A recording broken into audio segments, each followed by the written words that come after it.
Hey guys, it's Ebony here with Eb Knows, and I'm here with a special guest. I've known this person for a very long time, and she's one of the best agents here in North Carolina. I caught up with her while she's showing a home. Go figure. Anyway, caught up with her, and so I'm going to introduce her in a minute.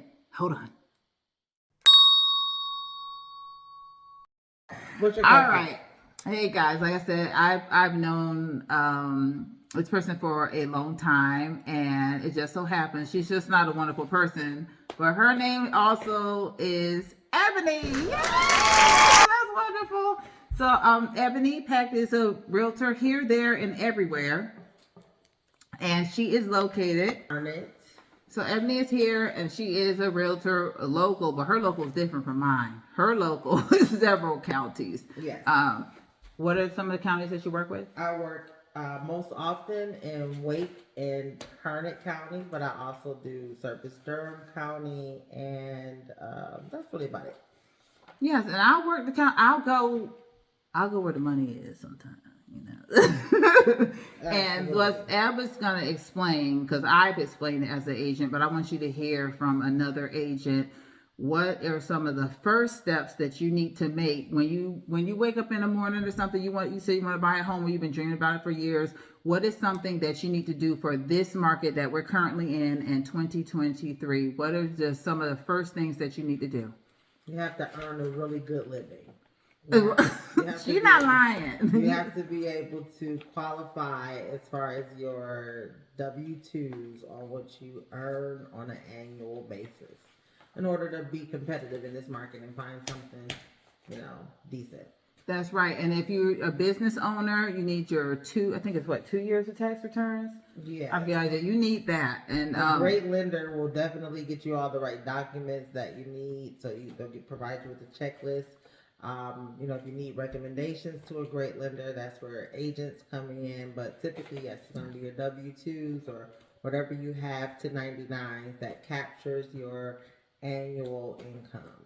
Your true annual income. And you don't want to, I always tell people, you don't want to go too big, because you want food with your meals. You don't want to have a huge home and sleep on an air mattress because you can't afford it. Some people say, I'm gonna just wait to get my furniture later. In this market, you're going to need all your money to purchase the home. All your money. You're going to need all your money to purchase the home. So, just to be competitive. Homes are starting out at $300,000 easy. That's starting price. And that's probably a 3-bedroom, 2.5 bath. Single family detached home. Yep. So. And that's not even near major cities. You're going to live on the outskirts of the cities. You don't even talk about the price of going inside. Because I know a lot of people say, I want to live near this. I'm like, Now, for those folks that's in their starter homes that are ready to transition to maybe their second home or things like that, then, you can use some of that equity if you haven't refinanced to make up some of the difference of a new home or, say, one like the one we're in today. Right. We're in a beautiful home today for Toll Brothers. Like I said, I had to catch up with her. This woman is everywhere. She's everywhere. So catching up with her was because she's such a great agent. She's everywhere. I work hard for my clients. I'm actually going to Kinston, tapping into different markets around North Carolina. But as an agent, that's something that you can do. You don't have to do it. But, you tap into different markets and you go where the clients need you to go. So I'll be actually 2 hours away. I'm on Monday showing properties there for an investor client. But you learn what's out there by getting out there. So that's what I'll be doing. You do, because I've never sold a home where I lived. It's always been like an hour away. I'm like, come on.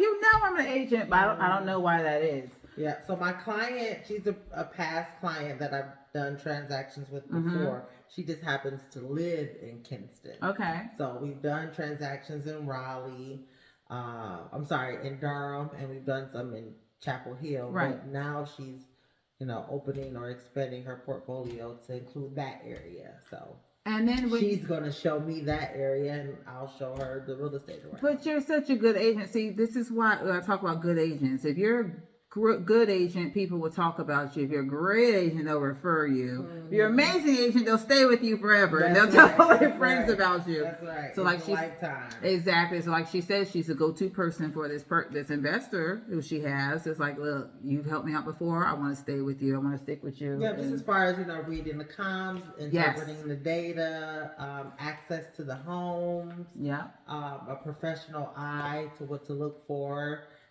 In regards to return on your investment, what opportunities are in the area, what threats are in the area. So just an assessment of it all, is what investors typically tend to look for. And then if you're new investors, then they're even more dependent on my expertise. Yes. To kind of guide them do that. So that's what we do, and I'm looking forward to it. And I do that wherever the market may go. I've even in some of the great real estate gurus, they all tap into different markets. Yes. And I was like, okay, I mainly buy referrals, which is cool. Sometimes I'll go out and look around at the different areas like that, because it is important. Like she said, to know the area that you're in is very important, because you don't want to get out there and people ask you a question, you're like, let me get back with you. Although you learn them. You do. You have to go learn them. There was a time where I didn't know this area. How did you learn your areas? Driving, client needs, areas that I just wanted to tap into because of the activity in those markets or the lack of activity, so the opportunity. So just whatever the assessment may be at that time, but typically it's either through my sphere, the people that I work with, they have a connection with a specific area that leads me, and they trust me, so that leads me into their area.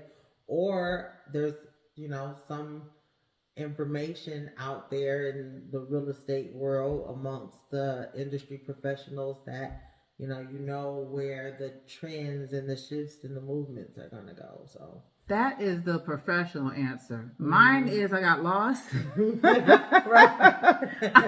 I got lost. This is how I learned the areas. I got lost, and I said, you know what? I'm not going to use my GPS. I'm going to see if I can find a Target.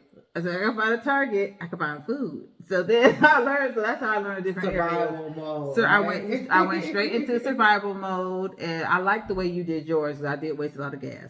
But I went to survival mode. I was like, a Target. Okay, I know what restaurants are normally located near there. But I love the fact that you do your research. Yeah, I try to identify opportunities. Yes, you identify opportunities and you do your research. Yeah. Even with purchasing my own home, I was able to get ahead of the curve. Yeah. I literally think I slid in under the. You got you did good. Yeah, you did good. And then the market, in that area exploded. Yes. But I was able to come in. So it's just about, that doesn't happen all the time, but it's about trying to identify opportunities for sure. Yes. And when you told me, I was like, what? That's what she got what people are looking for. Like God's blessings just rained down and said, boom, you got it. You got to identify your opportunities. You did capitalize on them as best as you can. Exactly. Being a great agent. What can help you do that? That will help you do that. That will help you walk you through it, hold your hand. You are patient. I noticed that you are very patient. When I saw you dealing with certain clients, I'm like, I would refer them, but you are so patient. I'm firm too. You are firm, but I am patient. But you're patient. And I was like, I like that. And I'm gleaming. This is why I wanted her on here. I said, I can glean from her. I can, we started out the same time. We did. But it's like, I was like, man, she is so awesome when it comes to this. It's like we feed off each other. Yeah. Okay, I have one more question. Okay, don't scream at this one. What are the challenges? Any challenges that you have had either with first-time buyers or people that have purchased before that are purchasing again? What are some of the challenges? First-time buyers. There's a lot of great agents out here. So competition is real. It does exist. Right. So just making sure that you can be competitive amongst a really good professional industry is a challenge. Making sure that you can be authentic in your approach. Sometimes there's a lot of marketing and it can get salesy, you know. So, you know, that can be a challenge is, you know, you want to close deals, but you want to do that in an authentic way. Right. So just making sure that you keep the client's needs is not necessarily a challenge, but you know, it's important. Right. You know, it's important to focus on that. So that's usually how I overcome a lot of challenges. You know, it's just basically trying to keep a service spirit, a service attitude. Oh God, that's good. Yeah. And hopefully, you know, service attitude. I never think about that. I was like, sometimes I just breathe through it. Yeah, it can get rough, but just breathe through it. I'm here to provide a service. You know, I'm not necessarily here to drive my numbers, even though I would love, you know, as a salesperson, because that's what we are. That you is you true. want to drive numbers. You know, you want to increase revenues, and you know, that's just the nature of a salesperson. Right. But there's also an extremely important component to that, which is the service, the customer service, the personal touches, those types of things, allowing people to grow, you know, and develop, and sometimes take losses. You know, it's just managing all of that. Like, not every sales or every transaction is a celebratory one. Right. You know, some are a recalculate, re-strategize one. So just helping people move real estate. That is so true. When you talk about something, I thought about a quote. I don't know who said it, but it says that people might not remember who you are, your name, but they remember how you made them feel. And that's important. That's why I said that's where the patience comes in and things like that. You said you're patient and you're firm. I'm patient and I'm directly to the point, which kind of maybe sometimes can be firm. But I'm like, listen, we're not going to look at homes. If you qualify, if it says you qualify for $300,000, I'm not showing you $800,000 homes. We're not doing that. Right. We're not wasting anyone's time. We're not here for that. You do it on your own time. We're not doing that. Yeah. But and that's one thing. And I've learned that from you. You're like, now I've heard you tell some. I was like, oh, okay, this is another way to say it. Because the goal is to get them within the parameters of what they can do. Now, if you can qualify for an $800,000 home, right? By all means, let's go shop in that market. Right. But otherwise, you know, we're just doing things backwards. Yeah, we are. And with that, this wonderful agent, and Ebony, tell us how we can reach you. Yeah, well, it was good talking. I love seeing you. It's been a while. I know. But I can be reached on all social media platforms. My name is Eboni Pack. I'm with EXP Realty, and of course, you can always contact me on my third arm, 313-452-3003. Thank you. That's all for right now. And if I ever catch up with her again, like I said, she is a very busy woman, then we will show you the other part of this channel. Yeah, I'll be back. Yeah, we'll do more. Right, we'll do more. Yeah. Yeah. We'll meet up. Next time will probably involve food. All right. Bye. Bye.